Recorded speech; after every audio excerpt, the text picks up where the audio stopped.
I made a mistake and went to the post office this afternoon, and they had their shutdown day today. Well, that's not. Veterans I don't think Day. that's a shutdown. I think that's a holiday. The day I show up.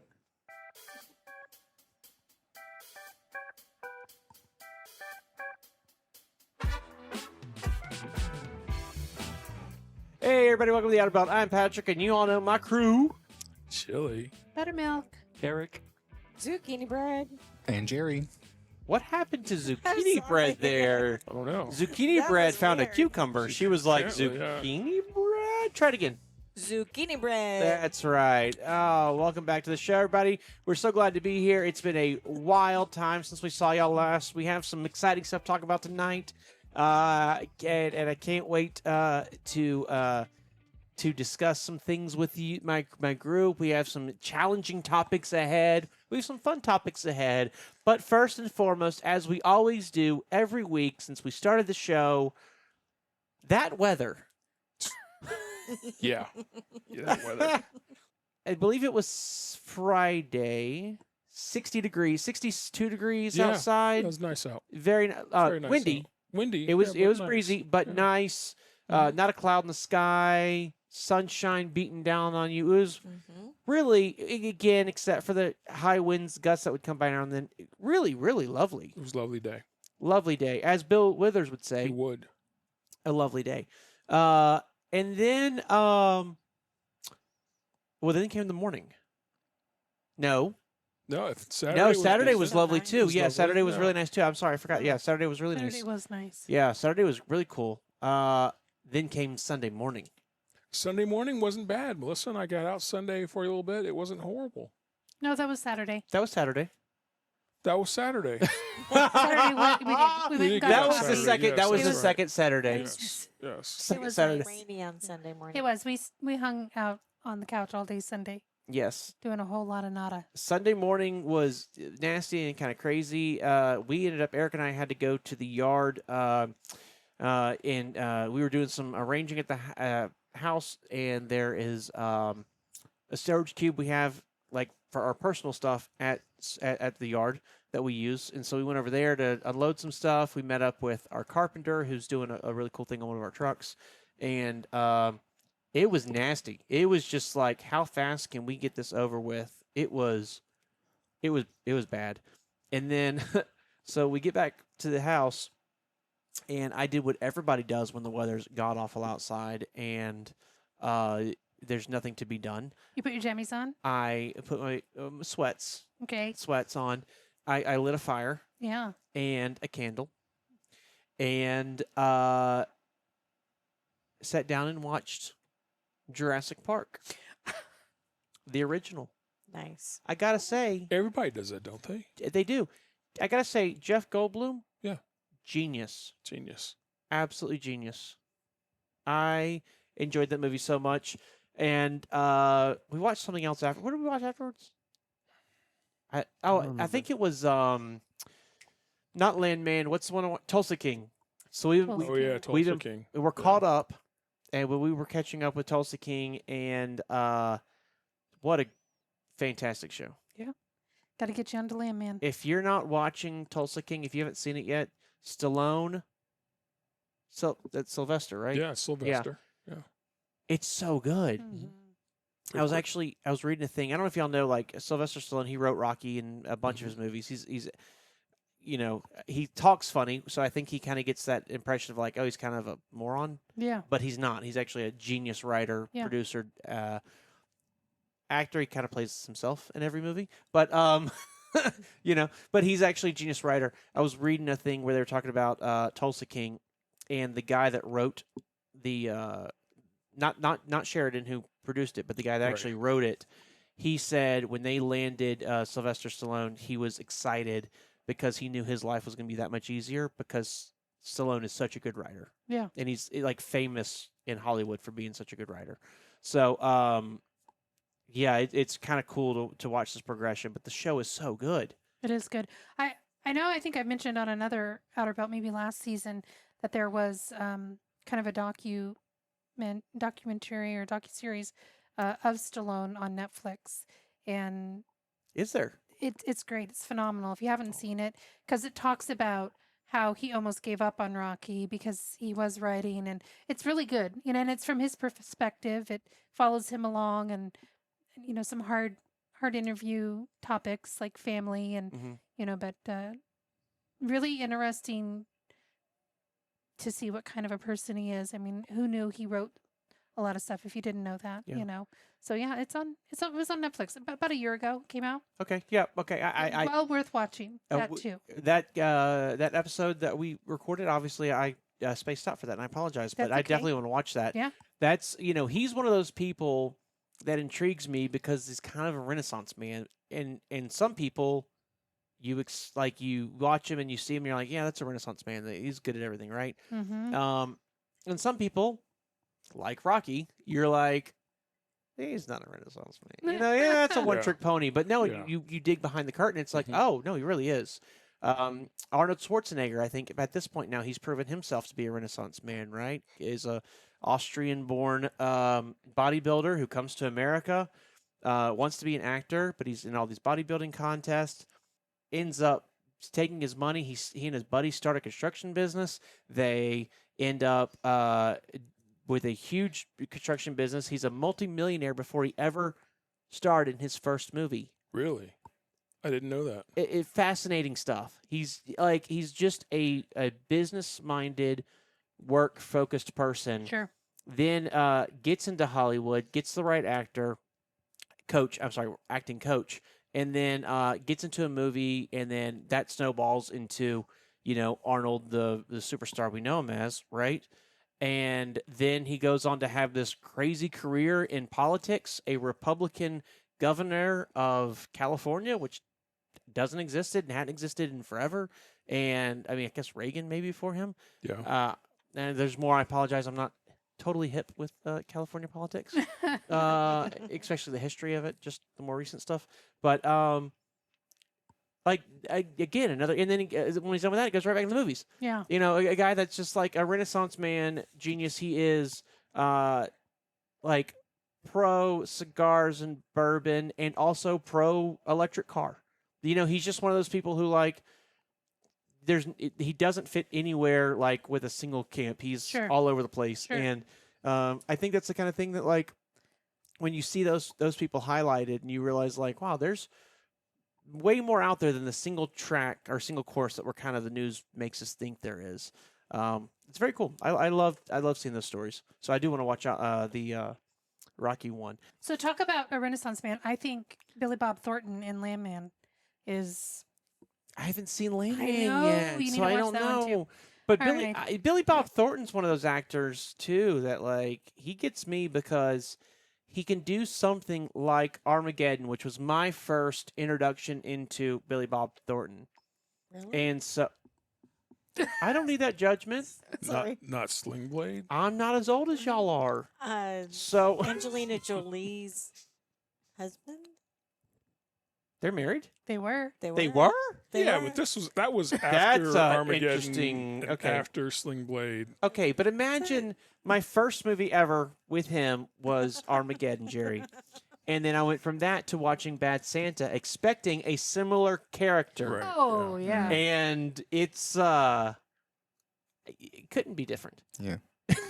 I mean, just like what a range of acting ability. It's very Robin Williams-y. It's very oh man. I love Dumb and Dumber. Jeff Daniels. Yeah. He can just flip between extreme ridiculous comedy and dead serious dramatic actor. Well, So it's cool to see that like Billy Bob can do it too, but I haven't seen Landman yet. Which side is he on? Is he more Armageddon or more Bad Santa?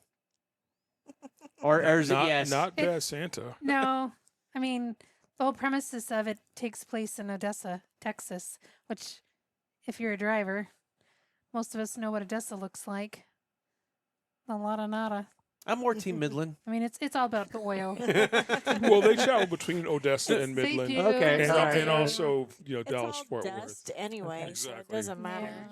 Yeah. Go up I mean, in a good snowstorm, you can't tell if you're in Odessa or Midland. So Right? true. True, but you can tell that you're in Texas because none of the road's salted. Yeah. And I meant sandstorm, not snowstorm. Sorry. The 16th. That's when the next one comes out. Next Lightman? Yep. The second series starts. Okay. Well, we got to catch up on it. I think. I'm trying to remember. I don't think they're done. No, there's 2 more episodes coming out of Yes. Tulsa King, right? I think there's Yes. 2 more episodes going out. And it's already been re-up for a 4th season. Has it? Yeah. Well, Yay. That'll be I 4 hate years when that, from now, I though. hate when they tell you that because you Right. already know. You already know There's some gonna be a things. Oh, There's sure. like sure. not only a cliffhanger, but certain key people are going to go on to be in the next season. Like the way the tension is building right now, you don't know who's going to make it, who's not. Although, in all fairness, Sheridan's not afraid to kill off a major No, he's not. player in his He movies. really isn't. No. He No. really isn't.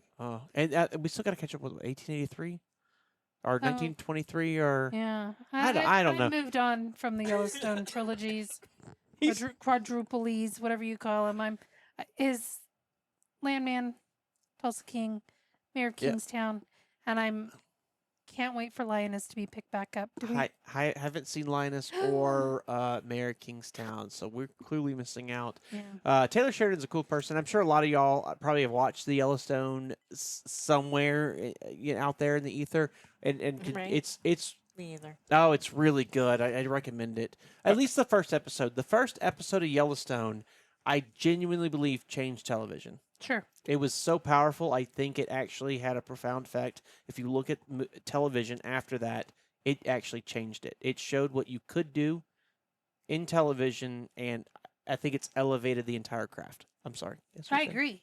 Well, and I felt that with all of his other series that he has now, I feel like there's this level of bringing something bigger and grander, and I saw it with, I think Mayor Kingstown was maybe the next one, and then it was Tulsa King, and then somewhere Lioness and Landman kind of came out on the scene at the same time, and he just, whatever he's doing, he's doing something right. Again, my favorite out of all of them, I have to say, hands down, the writing is just pretty profound. Is Lioness, but that's me talking. Yeah. I love them all. He's a good study Yeah. too. We're talking about Renaissance men. I mean, he was a writer. He tried to write on a few different shows. They all shot him down. I forget. He got a big break from one show he wrote for. I don't remember which one it Well, was. he was an actor also. He was an actor as well. Yeah. Not super famous, but No. yep. Mhm. No. And when it is so funny too because I had it in my head. I had an idea of who he's going to be, and when I actually saw the episode of Yellowstone where he shows up and that's him, I'm like, "Oh, you are not who I thought you would be." Like it did Yeah. not fit that picture I had in my head at all. But now he owns a ranch. I think second, third largest ranch in Texas, something like that, behind King Ranch. He owns a distilling company. They have the 4 Sixes bourbon. Like he's taken. He plowed ahead, burned some bridges, but still plowed ahead and made a name for himself. Proved he could do in television what he said he could do, and then has taken that and expanded it. Yeah. And it's kind of cool to see the pattern. He certainly has made some enemies along the way, but it's Yeah. I think that's Hollywood though.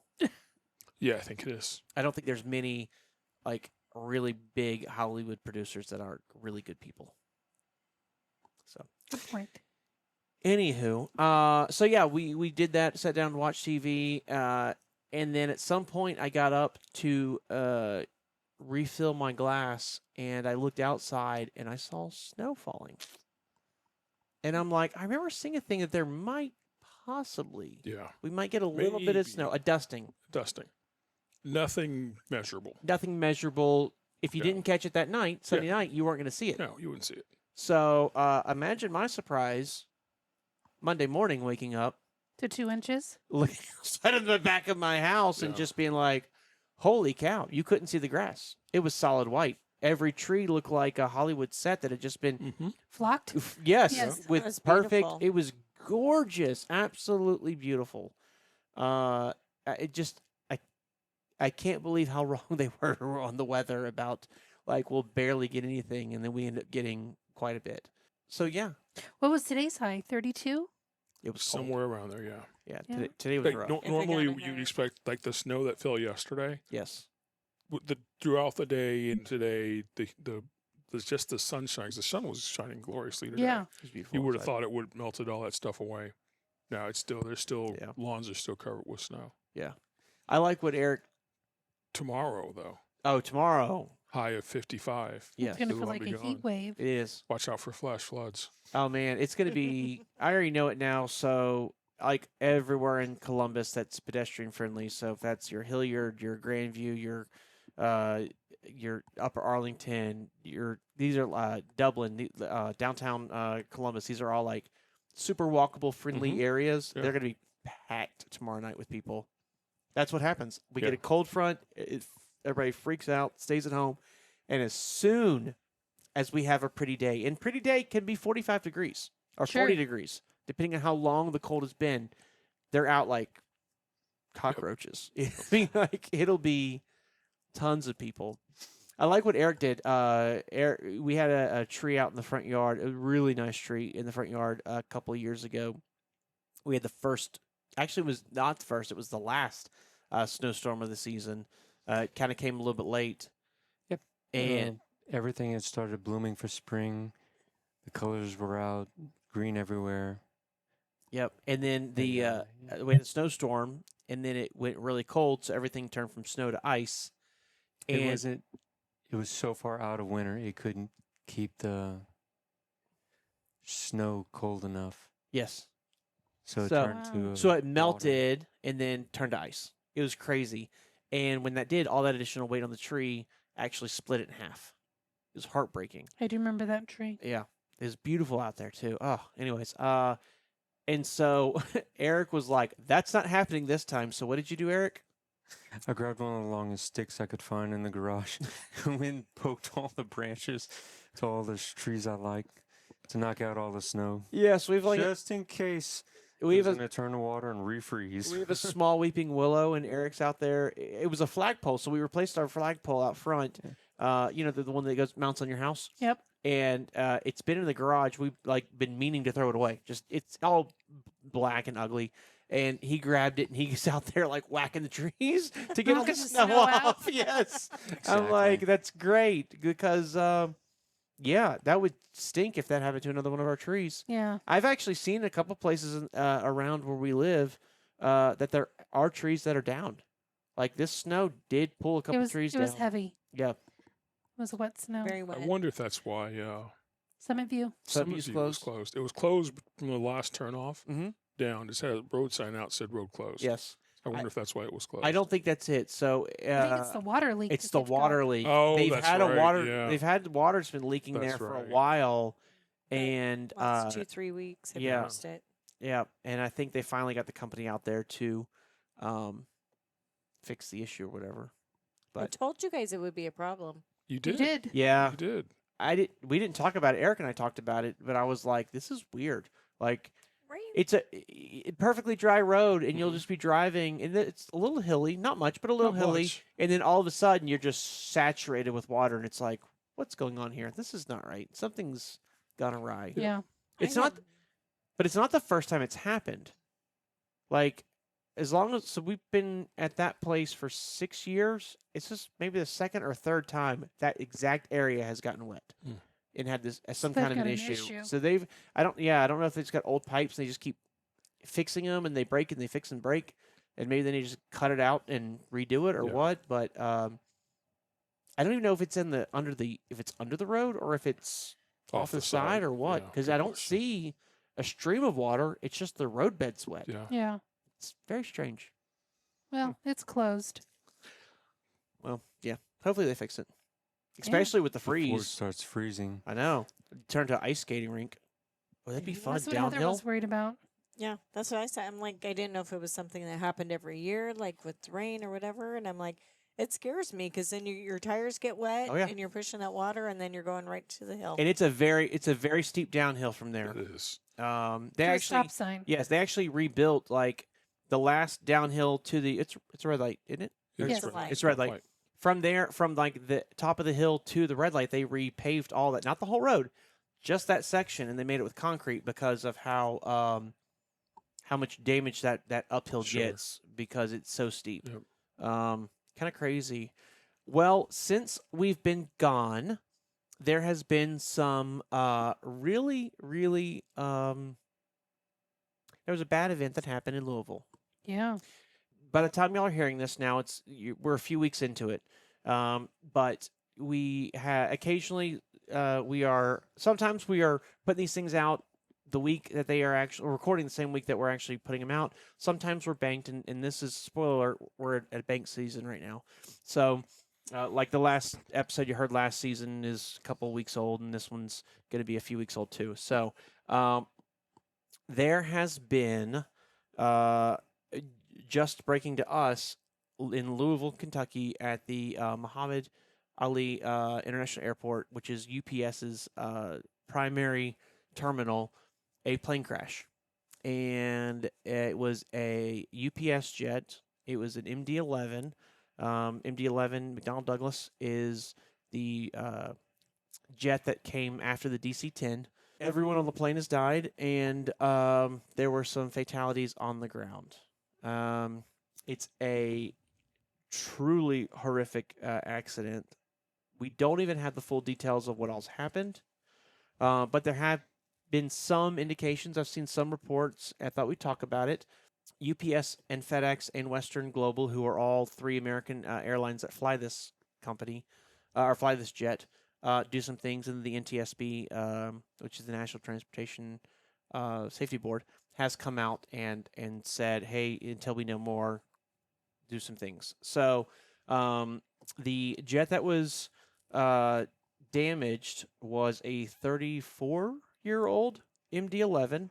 MD-11's one of those jets that's kind of unique. So it is a 3-engine jet. So it's got 2 engines on the wings, and it's got 1 engine in the tail. And it's a big jet, right? So my sister flew when she went to Germany.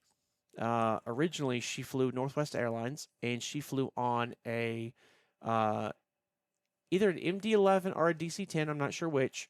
Again, MD-11 is just the modern version of the DC-10. She flew that over to Europe, and so it's wide-bodied. It's 3 seats, 4 seats, 3 seats. So it's a big jet. Big plane. Yeah, big airplane. And they have fallen out of favor for commercial airlines because everybody these days is using 2-engine airplanes, and a third engine consumes more fuel. Yeah. Jet engines have actually gotten so reliable, you don't need that third engine anymore.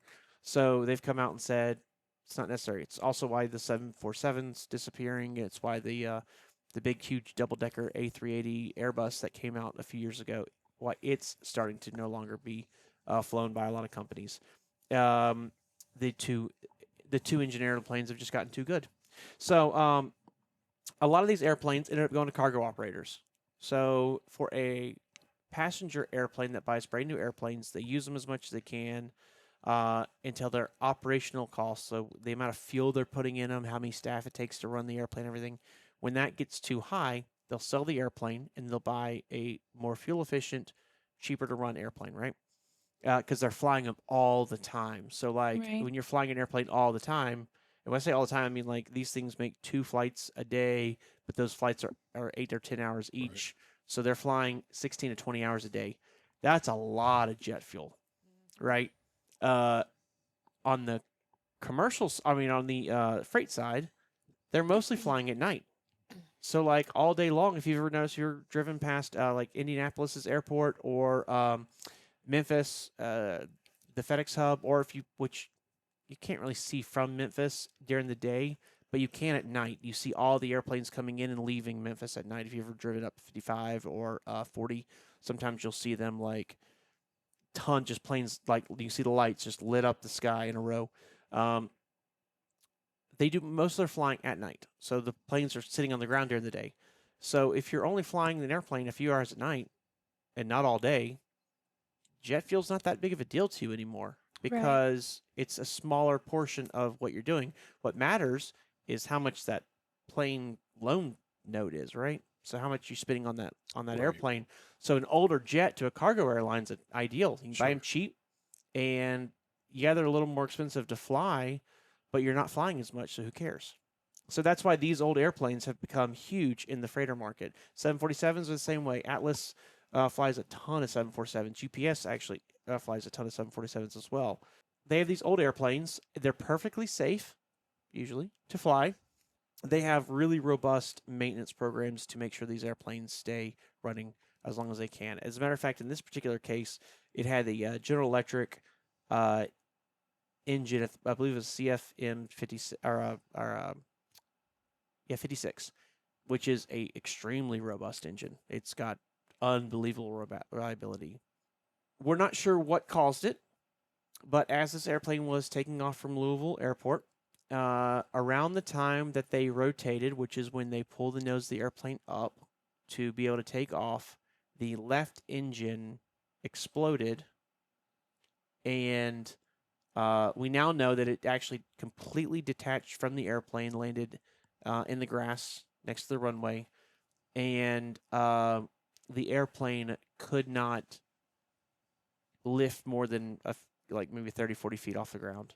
And then it kept flying, and it crashed into a building and caused quite a bit of devastation. This plane was bound for Hawaii, and so it was full of jet fuel, and that's what primarily caused the gigantic blast. Again, at this point, you've all seen the videos. You know what I'm talking about. So it's really horrific. They don't know what caused the issue. I did see. So when they left the runway, they were doing 184 knots. You only need to be about between 120 and 140 for that airplane to take off. So a lot of people wondering what happened. How did that plane not get into the air? Right. These airplanes too, these tri-jets, they're designed to fly on two engines, even in takeoff. So if you've got one engine that completely fell off the airplane, you still got two others that should have been able to take you into the air. What happened? And we are now finding out that it looks like, and again, this could change by the time this comes out. This may not age well, but it looks like when the left airplane engine blew up and failed, it caused debris to fly and actually under the airplane and hit the other engine. And the airplane engine on the right side, they have video now showing where the compressor stalled. And what that means is that it was basically unable to run, right? So it's putting out thrust. It's working just fine. Something penetrates it, causes that combustion part to stop combusting, and it stops making lift and our power. Not necessarily completely stop doing power, but it primarily there's a major reduction in thrust. And so the only operable engine on that airplane at that point would be the tail engine. And so that is why they were unable to lift off the ground more than what they did, which means they weren't able to turn around or anything. All indications pretty much show that the pilots didn't even necessarily know that they were in as bad of a situation as they were at the point of when they lifted off the ground. They knew that something had happened, but they probably didn't realize the engine fell off. It's not like they have mirrors. They can't see that the engine just fell off the airplane. Looked like it happened pretty quick. It did happen very, very fast. Everything was, it was, I've seen a lot of slowed down footage of this, but if you watch it all together, it's a few seconds, and it's over with. So it's been really rough watching this all play out, and there's so many questions now of why did this engine fail? Did the engine itself blow up and fail?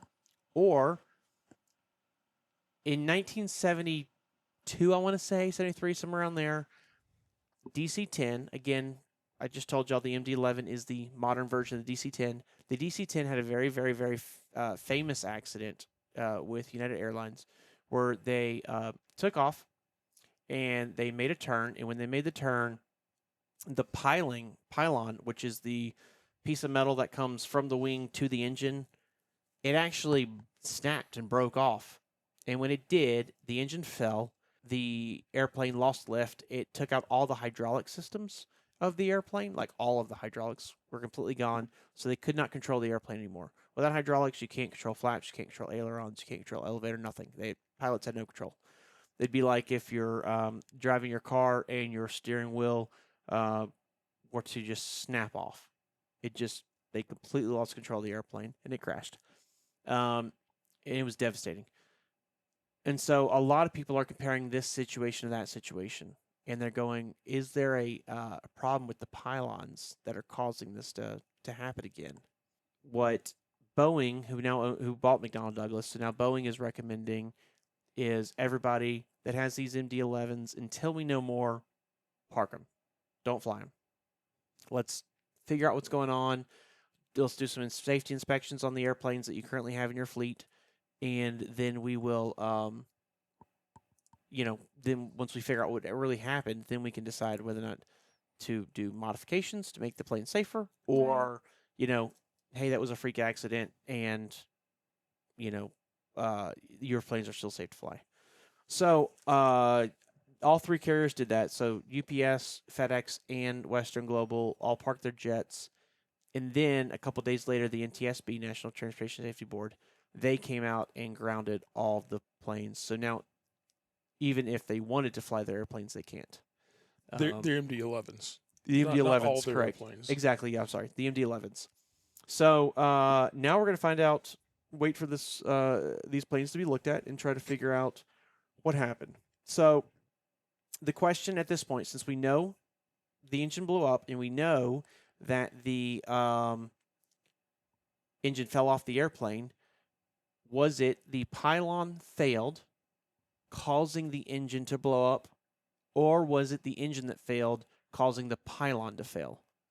Like, what Right. caused what? That's Yeah, kind of the situation what we're came in. That makes first? sense. Exactly. Yeah. So until we know that, there's not a lot that can happen.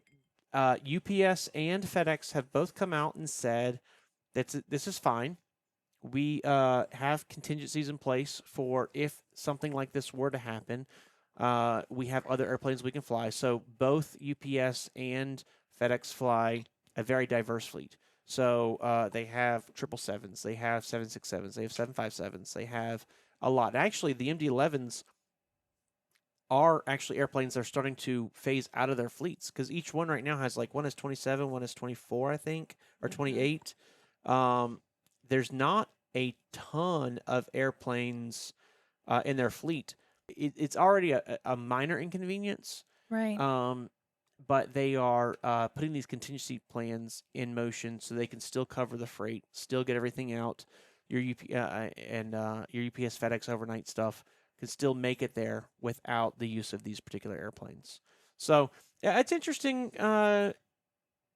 In general, I actually found an article just on that same topic from 2023, February of 2023, saying that UPS has begun a planned retirement of its aging MD-11 freighters as part of the plan to renew the fleet with more fuel-efficient aircraft. This was back again in 2023.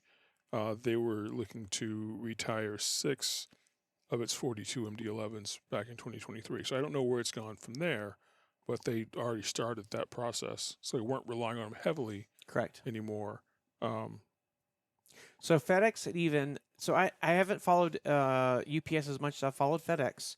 FedEx actually did come out and say we're officially retiring this airplane.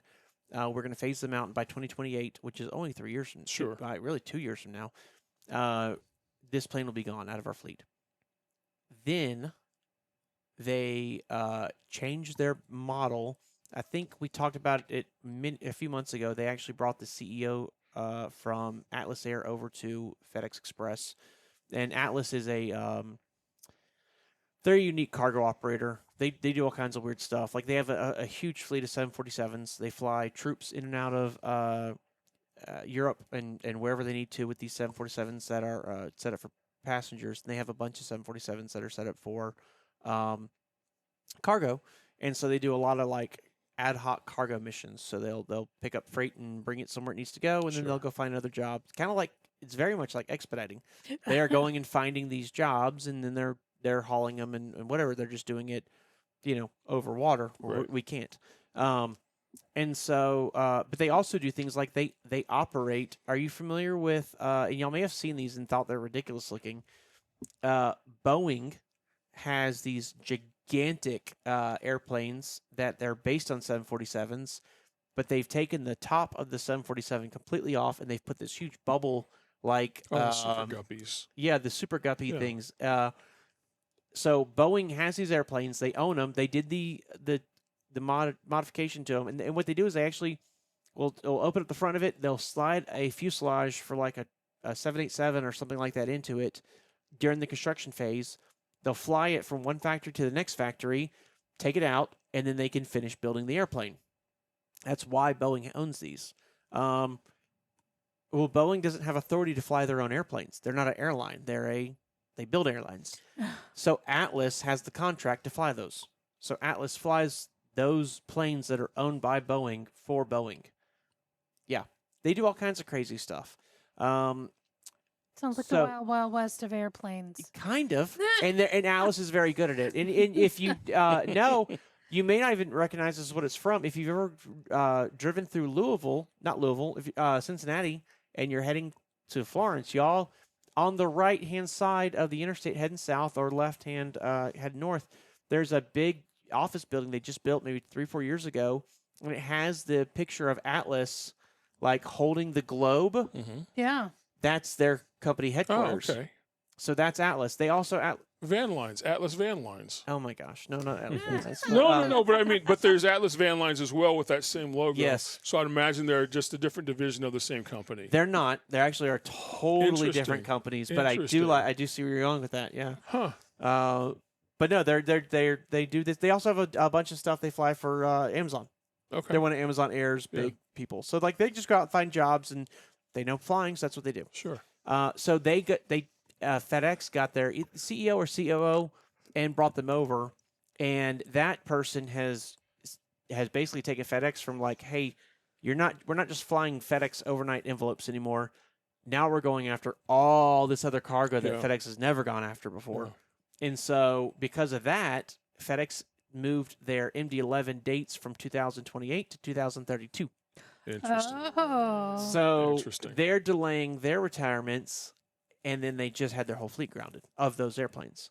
So it's interesting because up until a couple of weeks or a week ago, all of us would have argued the MD-11 is a very safe airplane, and it makes perfect sense for them to fly it as long as they are. And as far as durability, I hate to say this, but even the crash proves how strong those airplanes are. The debris field is, I think, like a mile long or something like that.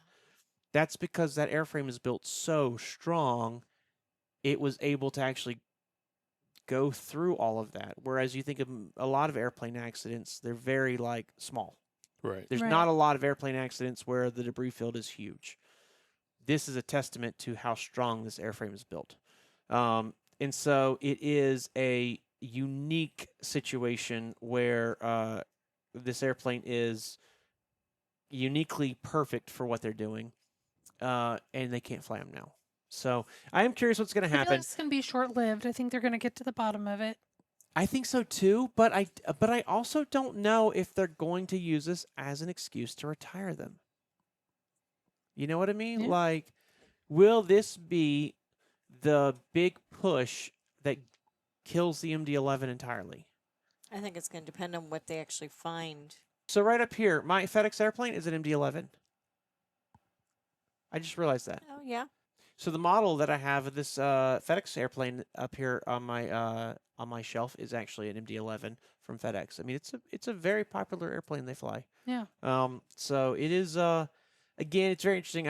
I'm curious to see if this is going to be the death of the airplane, or if they're going to find out, hey, this was a one-time fluke, and that's that. I follow a person online called Captain Steve. I don't know if y'all watch Captain Steve or not. I do. He's great captain. He just retired out of American Airlines.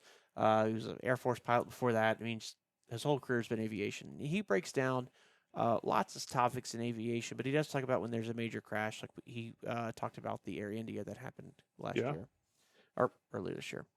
And he's good because he actually, on the Air India flight at least, he he speculated, and he said it was speculation, Correct. and he came back and said, "Nope, I was wrong. It was actually something different." Absolutely. You don't see Yeah. ego there. You No, do see, no like, ego, just yep, just facts. just facts. Just and facts. so he talked a lot about this airplane crash and everything, and getting that perspective kind of helps you process. And again, here's someone who has really studied these crashes for years before I was born, like just long time. He even said, kind of, we'll see where the evidence brings us, but based on the initial findings, this is a fluke accident that may never, ever, ever happen again. Yeah. Right. He said it's unlike any Yeah. plane crash he's ever seen. Maybe we'll find more. So again, I did want to say, so the plane that happened in the 70s, they redesigned the pylon, so now they're not as easy to break, and there hasn't been a pylon break since. Like, it's literally been since the 70s that we've had a pylon that broke and an engine fell off. Wow. Because they redesigned it. They also redesigned all the hydraulics. So if that were to happen, you don't lose the ability to fly the airplane, which is why you do see in this situation it does take off and it does fly a little bit before it crashes, because they made all those improvements over time. It's a very interesting situation and heartbreaking. It really is. Yeah, it's just it's there's people that the pilots that were on the airplane, obviously, and I've seen some of their stories, and if you haven't, look them up. Like, these are really good people. And then the people who were just at work and this horrible crash got Mhm. them. Like, there's been several people that have died that were on the ground. Just, I mean, like, none of us ever expect a plane to fall out of the sky and hit us. And then there's so many people that have survived, but are in intensive care or at hospitals right now as we Yeah. speak. Some are Yeah. fighting for their lives. Some are not. Some are just trying to heal. But still, I mean, it changed a lot of people's lives immediately. I really appreciated being, obviously, with us having such a close relationship with FedEx, that they did post out there. We are deeply saddened by the tragic accident involving UPS Flight 2976 near Louisville. Our thoughts are with the families, crew members, and everyone across the UPS and Louisville communities affected by this devastating loss. The entire FedEx team stands with our colleagues across the aviation industry during this difficult time. So, for FedEx to sit back, or to pretty quick, within a few hours, recognize this is not a UPS issue. No, This it's not. this is a horrific accident that's happened in the aviation community, and we are fierce competitors, but we are also the same. I thought it meant a lot. It was very classy, and I certainly appreciated them making that statement.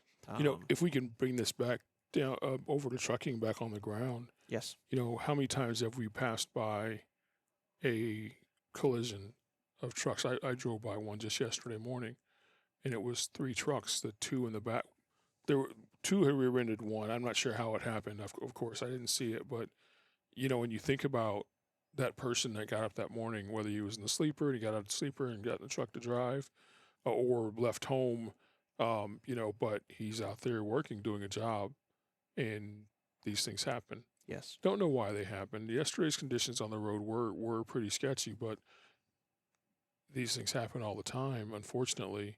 And you think about the people that are affected besides you being stuck in traffic, or the drivers that were in the truck, but their families Mm-hmm. and the families of those other folks that were affected, and just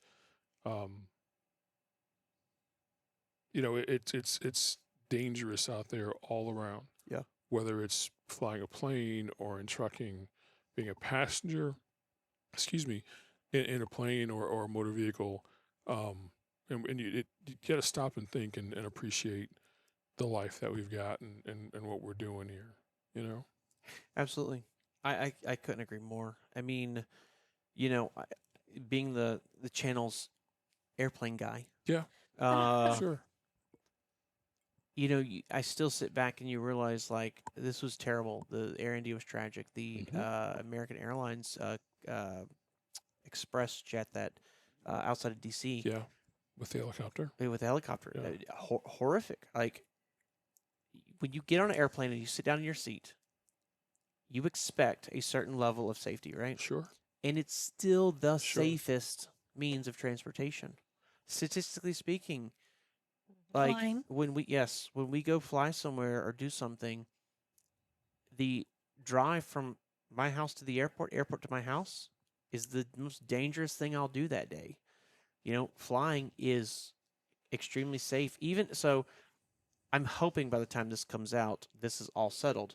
But right now, there's a major flight air traffic control center, air traffic controllers shortage because of the ongoing government shutdown, which looks to be resolved, but we'll see.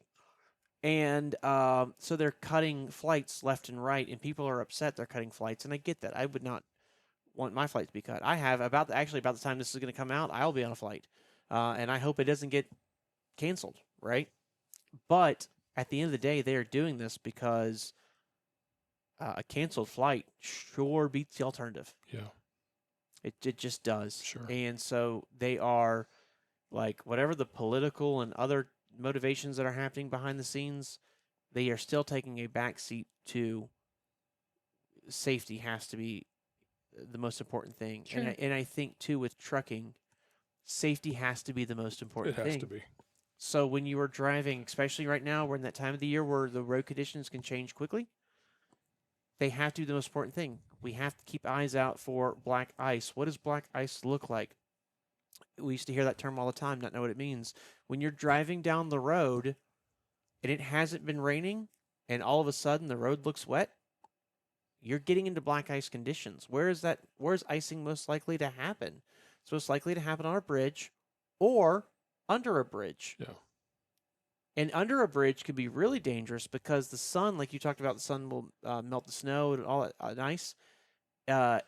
So on top of a bridge, the sun may actually de-ice the road naturally. When you're driving over a bridge during the day, you don't think anything of it. When you go under a bridge, that sun wasn't able to penetrate through Right. the bridge, and so you could easily You still have that shade and that- cold under there. absolutely, and you have that ice Yeah. that's still formed. So being smart about how to be safe and be on the road, I thought it was great.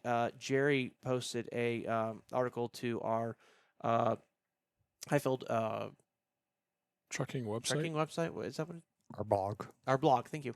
And it talked about winter preparedness, and it talked about a lot of, like, being prepared, having additional food and water and things like that on the road, additional wiper blades, because in summertime you're only turning your wiper blades on to for rain or maybe to clear bug splatter. Yeah. Yeah. In the middle of winter, you're using it to clear ice, and ice destroys wiper blades. So having additional wiper blades on you, so that when it does happen, you can pull into a truck stop and swap them out if you need to quickly.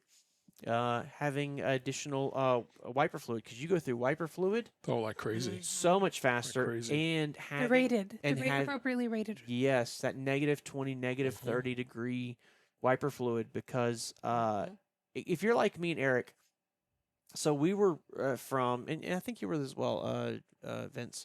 We're from the South, Yeah. Well, and you're from South LA. You're South LA. I'm South. I'm also South LA. Right. It's just So Louisiana, different. not Los Angeles. Yeah. Like we didn't learn winter preparedness No, because not at all. we had washer fluid. Period. There Yeah, was There no. was no different We flavors. had never no. heard of winter blend, summer Yeah. blend. Didn't know any of that nonsense, right? We didn't know about that diesel fuel gels. It's not a thing down there. It doesn't happen. It doesn't get cold enough.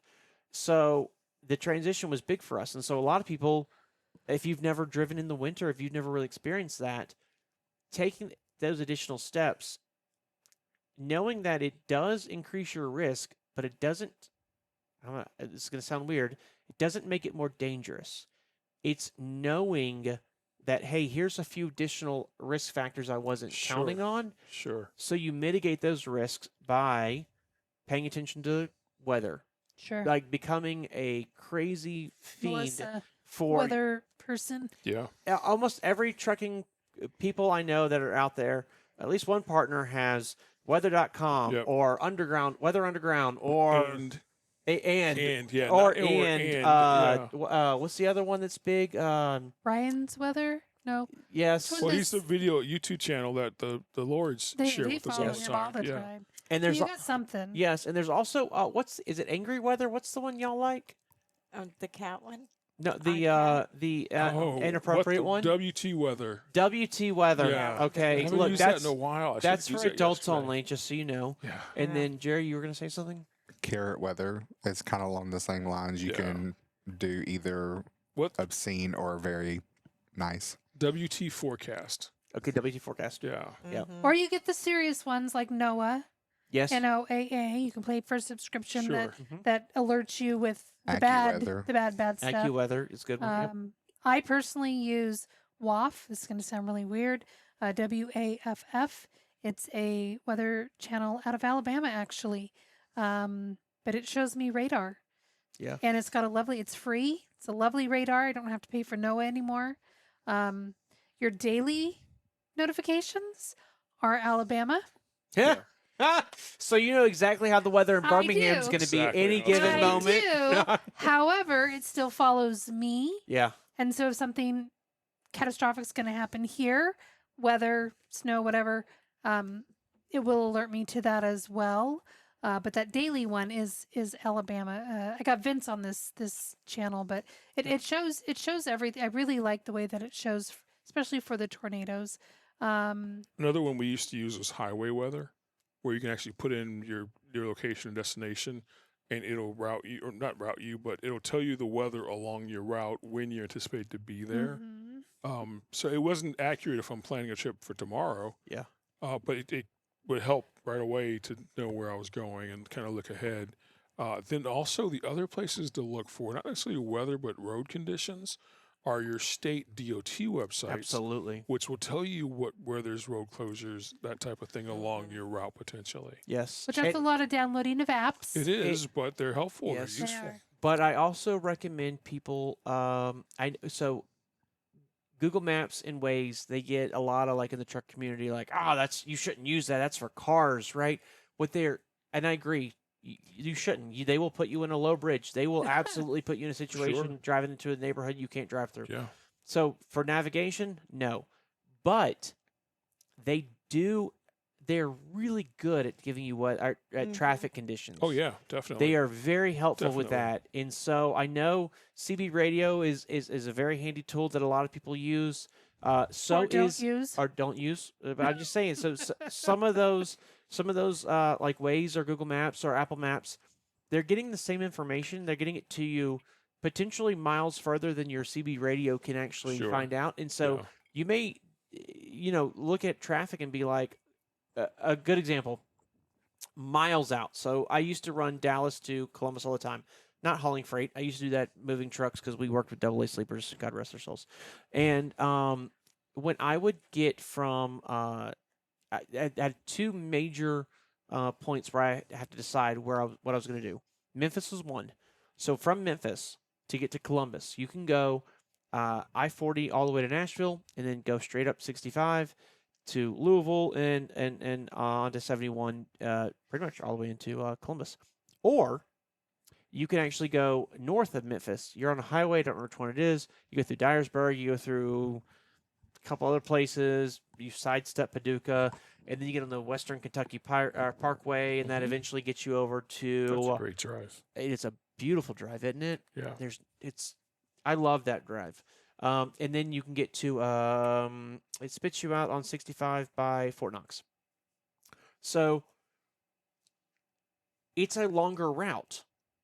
But if you know traffic and like you can look at 40 and look at, okay, is there any accidents on 40? Because an accident on 40 may say a 15-minute delay, but we all know 15 minutes can quickly turn into 2 hours. Quickly. On 40. Or if you can look at Nashville traffic. If you're going to hit Nashville at 9 o'clock at night, go that way. Yeah, do your thing. It's fine.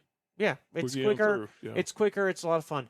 But if you know you're going to hit Nashville at 4 o'clock, 5 o'clock in the afternoon, Don't going do the it. northern route, even though it says it'll be quicker to go through Nashville, going the northern route does save you time. Yeah. Same with Louisville.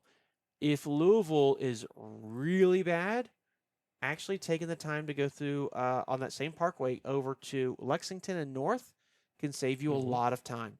So Yeah, so we're not talking about just taking the outer bypass of the city. correct. We're Like talking about Louisville, route planning. Louisville is what, 65 north through Louisville? You have 65 north. You could do the 265, or you Yeah. could do the 264. We're not talking about doing 265 or 264. We're talking about route planning way around the city It's and not just the outside belt. Absolutely, and that's one of those things too, where it looks like it's hundreds of miles out of the way, but it's really not. Yeah. When you look at the time wise too, it might say, oh, this is going to be 10 more minutes, but knowing after a little time of being out there and being stuck in Louisville traffic, 10, 15 minutes is nothing. Yeah. If it's bringing you to somewhere where you're not going to have traffic, Yeah. it's nothing, because you also can't get through those areas as fast as those other services think you can. Right. You can't buzz through Louisville in the left lane doing Yeah, 75 doing miles an 75. hour because you're in a commercial truck. So taking all these tools, the weather, the traffic highlights. I like what you said too about the local DOTs, because they are really good at, like, Google may say, hey, there's a wreck. Yeah. And that's all they say. But your DOT website's going to give you more information. Yes, And absolutely. especially in those bad weather states. Wyoming. I was going to say, on my phone I got Wyoming, Utah, Oregon, and Washington. Yep. And it may be the same for the northeastern states, but those are the ones that we found ourselves in during the winter for some weird reason all the time. And you can look at things like wind advisories on I-80 through Wyoming telling you the road's closed. Looks clear, but wind advisory is going to shut you down for half a day, if not longer. Absolutely. So Yep. Jerry was going to say something a couple times earlier. I want to give Jerry a chance to talk. I was just going to say, your modern truck GPS. I mean, when I had a Garmin, I had Rand McNally. They all give you live traffic. They all rerouted. They all gave you radar and live weather. You literally could tell Garmin voice navigation, and you can just tell it, show me the weather, and it'll pop up right on your screen. I'm going to dispute one thing there with you, because sometimes our Rand McNally would give us bad information. So when it would pop up and say, and we had ours next to our Wi-Fi hotspot in the truck, it would pop up and say, traffic ahead, whatever, take this route. One of us, a passenger, would hop on the phone and go, okay, let's make sure this is actually there's a problem here, and this isn't an old report. Because sometimes it'd be old reports, and you really figure out that you didn't go that way. But it was good to make you aware, and then it was actually giving you a proper truck route around a problem versus a Google Maps route around that problem. That's going to take you on through neighborhoods and stuff. Whenever I bought the Garmin, I actually got the plug that had the traffic built into the plug. Okay. So it would constantly pop up, and it would be like, it would. Well, I mean, it was like $20 more. So, and it would just pop up on the screen. Hey, there's an accident or whatever. This route can get you around it, and you just literally click a button, and you're good to go. Yeah, I do think it's an important part, because we do have a lot of people who come over, and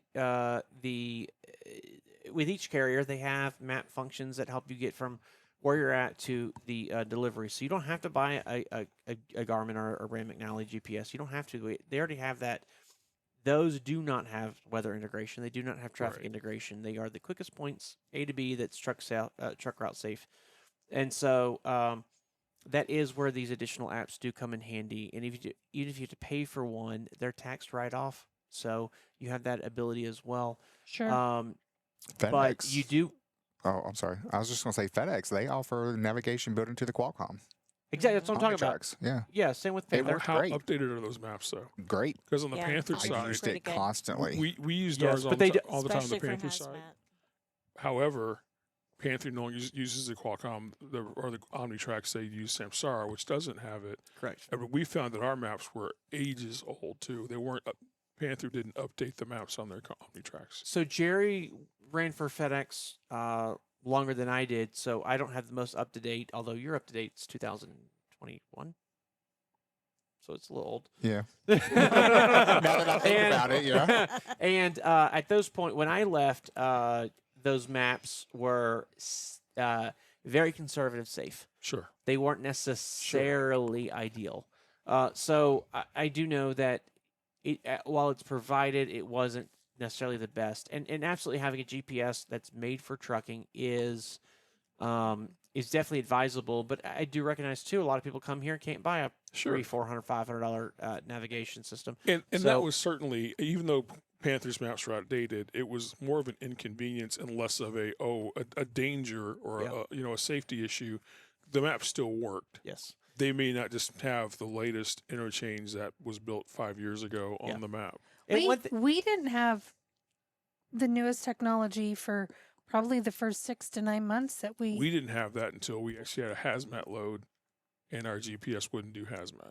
Yeah. like And then we you had ran to- the Panther maps Yeah. off the Omnitracks. Again, Omnitracks are not what's provided now, but like because we were in that boat of not having financially cash Yeah. to have a A truck $400 specific. GPS. Yeah, we didn't have that, so we ran what we had. We may have backed it up with Google Maps. Again, that's where a new construction zone Yes. and Panther's map ended. But you're like, I can visually see something, so then you would maybe switch to a Google Map to get you that last half a mile or whatever. But not everybody has the money to make it happen. But there's apps now. I don't feel like there were as many truck specific apps when we started in 1990. 2019 that there are today. Sure. Like, and maybe there Well- were, but we just didn't know about them. But I just don't feel like there were. I Charcoal think path. I think that whole Yeah, technology in trucking segment has exploded. I mean, sure. what do they say? Like every year or every 2 years?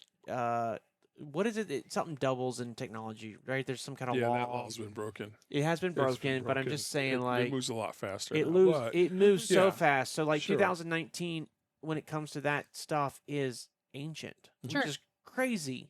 To Yeah. think about that. So when Eric and I got off the road in 17, that's very old information. I still keep up with some of it because I do still have to drive trucks cross country sometimes. Sure.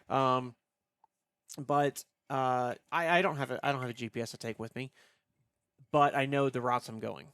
Jerry's got 5.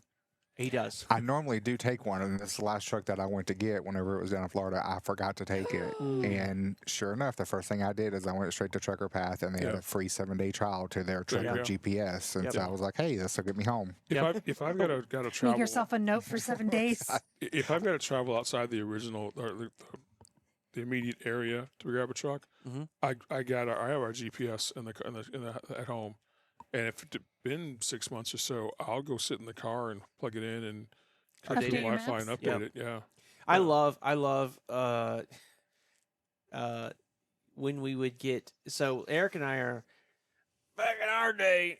Did you Where's my use the cake? book? Did you use the book? We never used did. the Oh, I book. did. Oh, we had I books. we did, bought yeah. we bought a book. Yeah. We bought it because we said if we ever break down and need it, we're gonna have it. Yeah. That's it. And we never used it, so we never bought a second book. But That's We- okay. I can't tell you. Last a while. I can't tell you how many books I pulled out of trucks, and I'm curious if y'all have had that We experience. do still working on, pull books out of trucks. where people are like, Not very yep, often, It- but we do. yeah. We got it back when I was. Those are expensive. Oh, they're $100 dollars. Well, then if you're old and you want the large text spiral bound, because I didn't. That's I what we didn't- had. We had. Oh, the- yeah, the we spiral had bound's the way to spiral- You go. gotta have spiral bound. The other one, the spiral bound, you flip the pages Yeah. open. So when I first started driving, I bought that my you were on a own. Mac, right? I was it in was a Mac truck. It had with a board across the seat. two Yeah. gears. Or two doms. You had a double shift, and you were steering with Yeah, your knee while clutching with exactly. your other foot. Exactly. So I bought my own, and my first trainer when I was driving tractor trailer, at the end of training, he presented me with one as a gift, Yeah. Oh wow. and I go, well, thank you, but I bought one. I have the same one, so pay it forward to somebody else, right? Yeah. But yeah, he was surprised that I had one. I thought you were going to say that it was last year's model. No, He it bought was a new current. one. So. He wanted a new one, so it was all dog ear. No, it was brand new, but. That's a sweet gift. I didn't know that. Thank really you, cool. Kevin. I appreciate that. No, but it's good to have just in case It is. technology goes down. Yes. Whether your GPS breaks or just your satellite service doesn't work for whatever reason, You get know. into those big cities, Yeah. Chicago, New York City, you get right Build down My- the city. buildings. My first Yeah. experience with that, 2009, Eric, Jenny, and Jamie, we drove my Toyota Tundra up to New Jersey, pulled a trailer that Jamie had got for us, to pick up the 74 Volkswagen microbus. Best year. Yes, indeed. With Oh. air conditioning. Thank you.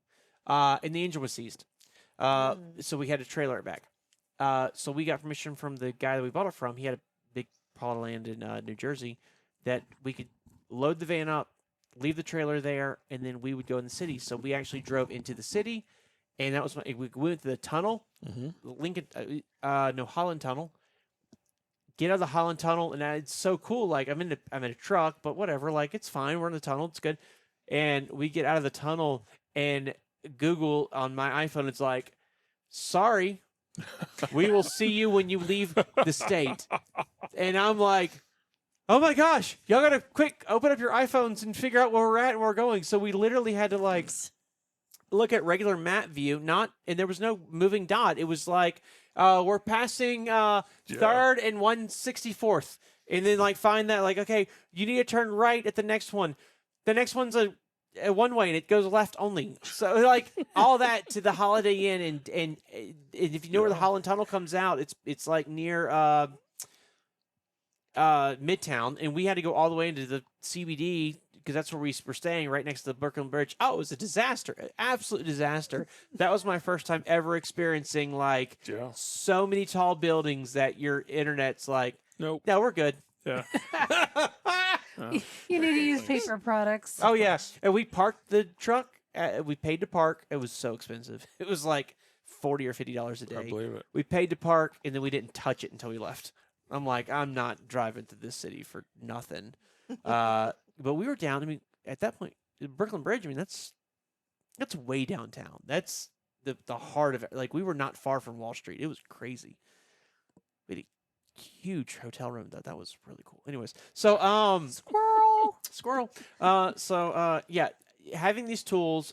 One thing I was going to say too is a lot of teams do come in, and because we have that really cool deal with Loves. Every point from day one, every gallon of fuel you put in that truck gets you 3 points per gallon. When you go over 1,000 gallons, 1,000 gallons, it bumps to 4 points per gallon. Diamond status, and so you always have platinum, but it will let you go to diamond if you need to. But platinum's your shelf, not basic, not gold, not whatever the other ones are. So a lot of our teams do come in. They fuel only at Loves. They really hold that line, and they build up enough points pretty quickly because of the amount of running we do to then go out and buy a GPS. Yep. And then we get in the whole Rand McNally versus Garmin debate, which none of us want to have. No, please no. Yeah, we I don't. think we've done both. We have. We have. Yeah, I don't know if y'all have, but I mean, it's Garmin or nothing. But I won't. We're not going to get into it. Our first one was a Rand McNally. Our last one was a Garmin. And I know teams that use both at the same time. Yeah. I'm just saying they're not putting Rand McNally's in airplanes. No, they're not. But they are putting Garmin's. So, you do you. I like the one that just says, turn here at Buttermilk Pequi. Pequi?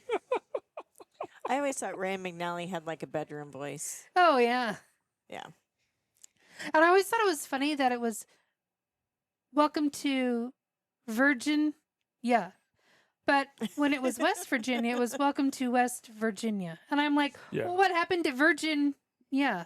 How do we say one way, but we don't say the other one the other way? Well, you know. I don't know. It's politics. Again. It's politics. Pequi. Pequi. We still say it today. Anytime we pass anything that says. Anytime we pass a Pequi, we say it. Bequee, which is PKWY. Yes. And she translates it as Pequi. Expui. Expuis. Yep. Oh, we go to Esprit. Well, we're about to wrap up. I do want to say one thing, and I think all y'all will agree. Next week, I think it would be fun if we talked about winter preparedness. And since Jerry's already done all the homework, he could bring it.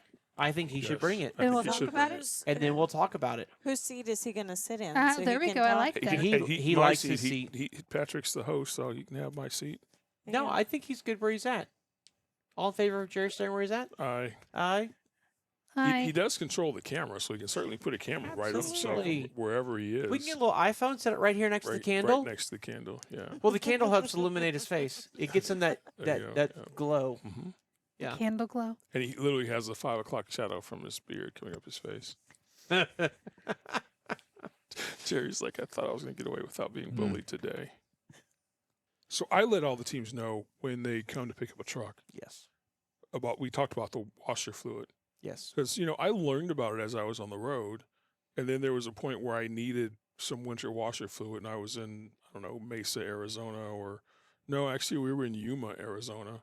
Oh yeah. And they don't have No. winter formula washer fluid. Yep. I was like, oh, that makes sense. Well, it's like anti-gel. We talked to teams about putting anti-gel in the truck, and we've had some people who are like, well, the truck stops already put some of that in there. They're already treating their fuel. Right. They are, to a degree. Yeah. But if you buy fuel in Baton Rouge, Louisiana, Yeah. and then you drive due north, Mm-hmm. you'll be in Chicago with 2/3 a tank of diesel Yeah. of untreated fluid. Yep. Or untreated Diesel. fuel, Yeah. rather. So, I mean, it's not hard to gel up. So, no, it's definitely good stuff, and we will talk more about it next time. Next time Next time. on the Outer Belt, Brought to you by OTR Services. Doing carb test every day. I like it. Any day. What he does is he takes bread From 8 to 5. and he has a little sensor he sticks in the bread, Mhm. and it tells you how many carbs it has. Yeah, exactly. Exactly.